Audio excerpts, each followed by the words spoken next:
Hey guys, LevelCap here, and today I've got some news. Well, I think it's news, and that is there was an Italian forum that has potentially leaked patch notes for the upcoming 1.06 patch that's supposed to come out on or before September 4th, basically before the next expansion Armored Kill comes out. And in this patch notes are going to be a lot of weapon changes.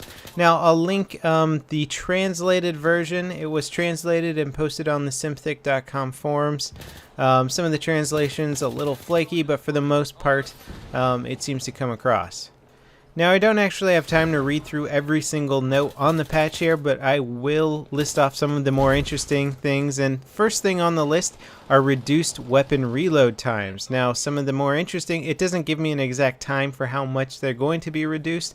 It just lists off the guns that are having reduced reload times. So the Scar L, the AEK 971, which has already got a long reload time, but the gun is incredibly good. A lot of pro level players use it already, so a reduced reload time on that is nothing but good news for people who like the AEK.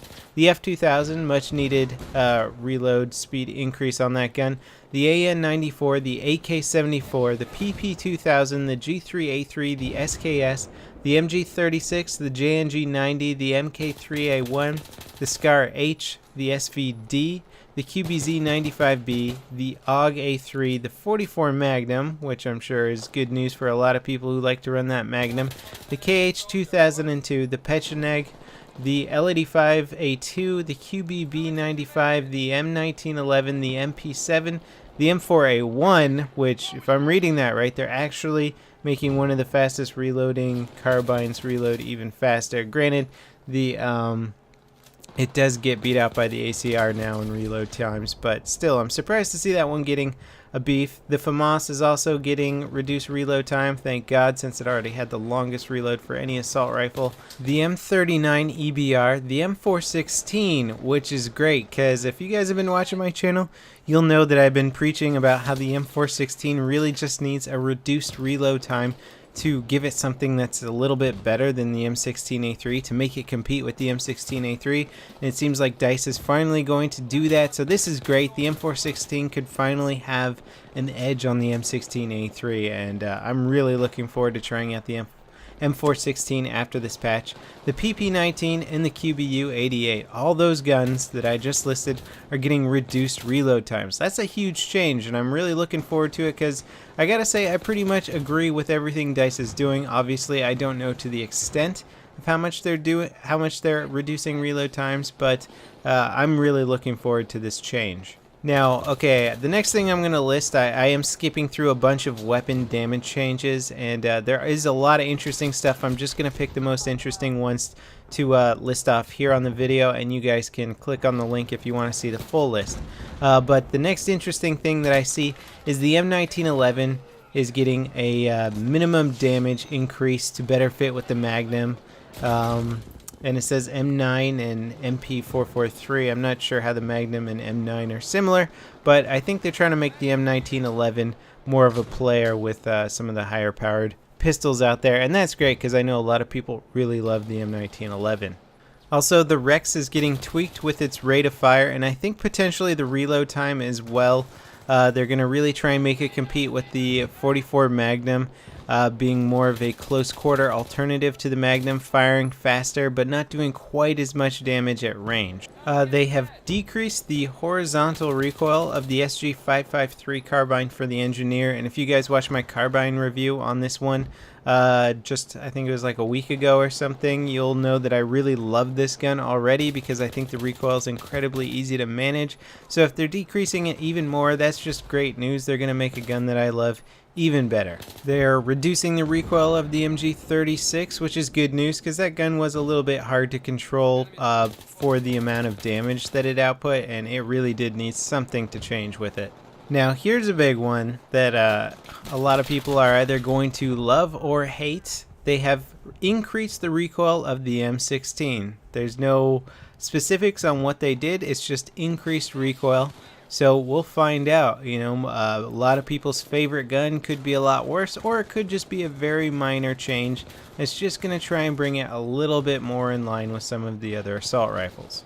Now I don't know if the translation for this next one came across right, but I think what it's saying is that heavy barrels are basically getting a slightly reduced damage drop off over distance. So they're still increasing the damage drop off of your weapons, but I don't think as much. And the suppressor is now getting an increased damage drop off. So the heavy barrel's getting a little bit worse and the suppressor's getting a little bit better, just so that the difference in damage between the same gun firing a heavy barrel and a suppressor isn't night and day.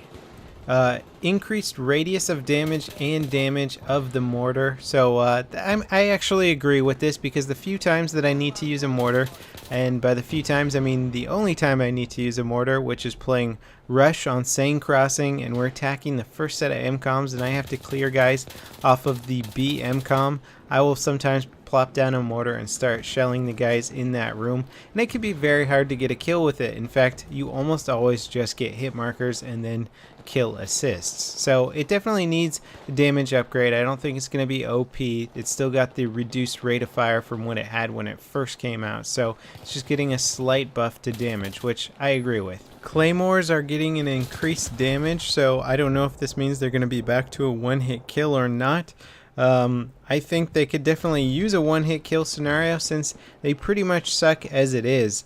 Ideally, I would like to see that it would be a one-hit kill to people in general, unless you're in a squad that's using the flak jacket perk, which reduces your damage to explosives. Then maybe a claymore won't be a one-hit kill for you.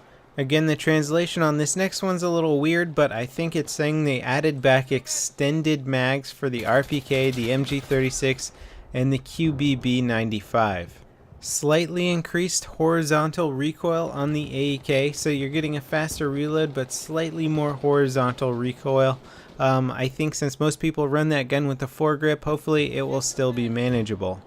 Apparently the ACWR is getting a slight damage increase, which I actually agree with. A lot of people like the ACWR, but it does do less damage than all the other carbines out there per shot. It's got a great rate of fire, it's just doing less damage.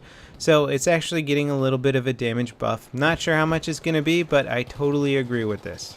Here's a pretty interesting thing. Apparently the RPG is getting an increased accuracy to differentiate it from the small. I don't know if this is like hipfire accuracy, because they both seem pretty accurate. But just to make the two things slightly different, which I don't think they need to be different, I guess the small is getting better distance and the RPG is getting better accuracy. Alright, so on to some general changes. Apparently helicopters' gunners can now destroy some of the equipment on the ground. It's about freaking time, because just seeing those SOFLAMs on the ground and having my gunner literally not being able to do anything about them, and me as a pilot not being able to do anything about them, is so aggravating. There's literally been moments where I've landed the helicopter next to a SOFLAM, got out and shot it, and then got back in the helicopter. Thank God they're adding this into the game. Some of the assault rifle or weapon animations are getting synchronized better. Apparently some guns, such as the M416, were able to fire before the reload animation was actually done. Now the animations are actually getting synchronized with the actual reload speed of the weapon. Apparently air radar will now show friendly airplanes, which is great, because ever since the last patch you could not see friendly airplanes while you're flying your jet around, which would often lead to mid-air collisions while you're both on the tail of an enemy jet, just not knowing that you were flying 5 feet away from your ally. Now this next patch note really makes me hope that this is legitimately leaked dev notes and not just something that somebody made up. So far the notes seem pretty legitimate. It's kind of like there's some weird arbitrary stuff in there, so it really does make it seem like it's real. I think these are the real leaked notes.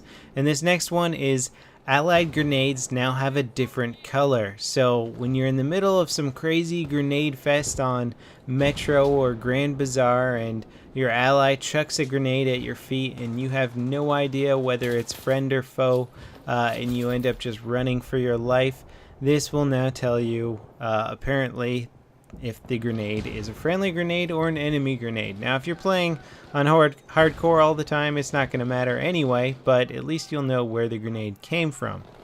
Explosives now remain after death. That's all the note says. I don't know if they mean both C4 and claymores, but as you all remember, sometimes people would place C4 on a tank, then they would die, and then they would respawn and detonate the C4, and it would still blow up the tank.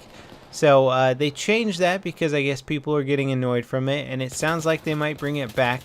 The major change with this is actually if it applies to claymores, because in their current state, claymores are absolutely garbage. Getting my camo unlocked that required 25 claymore kills was a freaking nightmare, because the claymores would just disappear the instant that you died. So if they actually stick around after you die, claymores will actually be more useful. Letters are getting added to the flags on the minimap. We already kind of knew this from the Armored Kill trailers, but at least they're getting added before the Armored Kill patch, and even if you don't get Armored Kill, you will still benefit from this patch. And for you console guys, apparently the aim assist is getting slightly reduced. Apparently they put it on a little bit too high, and it was sort of like aimbotting, but it also messed up things. So that's getting reduced. That should be good news for you guys. Players with at least one service star for the RPG and SMAW can choose which one to use. This is pretty cool, because in Bad Company 2 you had a lot of anti-tank weapons available to you, and you could pick between like RPGs, SMAWs, and a few other lock-on weapons. Well, this time I guess it makes more sense why they're differentiating the RPG and the SMAW. Now you can decide which one you want. Do you want longer range or more accurate? So I kind of like this actually. Here's an update that I know all premium users are going to love. You can now choose between the ACB 90 box cutter or the actual knife that was just in the game. So that pretty much wraps up what I wanted to say about this patch. There is a lot more information in there, and if you guys are interested, I recommend going through the notes, because that was just like a fifth of all the information. There's a lot of stuff there. Some of it's kind of hard to understand because the translation, because it was put through Google Translator, and not all of it makes sense. But if you speak Italian, you can probably do a better job of translating it from the original source, which is also linked in the Simthic article. So overall, I'm really looking forward to this patch. I think there's a lot of really good changes made, especially with the weapons, and a few UI changes that are going to be really great. Nothing that I've heard so far has made me like worry or anything. Obviously there could be a little bit of tweaking here and there that's not perfect, but overall I think the guns are going to get much more balanced, and it's just going to be fair, and people aren't going to complain about the M16 quite so much because there's going to be much better alternatives for it. Now, of course, I am a little bit worried that there could be some sort of massive exploit that appears in this new patch. It seems to be tradition with this game so far. I mean, first it was the underslung shotguns firing and doing incredible damage. And that took like months to patch, it kind of ruined the game for a few months. And then there was the 320 smoke, which didn't really ruin the game, but it was annoying and people did it all the time. And so there's just a lot of weird things. I'm hoping, I got my fingers crossed, that DICE has really done their stress testing with this one, since they have such a weird patching policy and they can't just come out with like a patch the next day to fix any sort of exploits that they might have missed. Again, these notes that I'm reading are not confirmed, the actual notes, but I think they're legitimate. They seem very much realistic. They seem like things that DICE has already talked about, and they seem like things that make a lot of sense. And some of them are just really arbitrary and stuff that if somebody was actually going to write out notes and try and fake them, probably wouldn't think of some of these random weird little tidbits, most of which I didn't mention just because they are just such weird pieces of information. Either way, I'm going to link the article in the video description so you can check it out for yourselves. Hope you guys enjoyed the video, and I'll see you guys next time. This is LevelCap, signing off.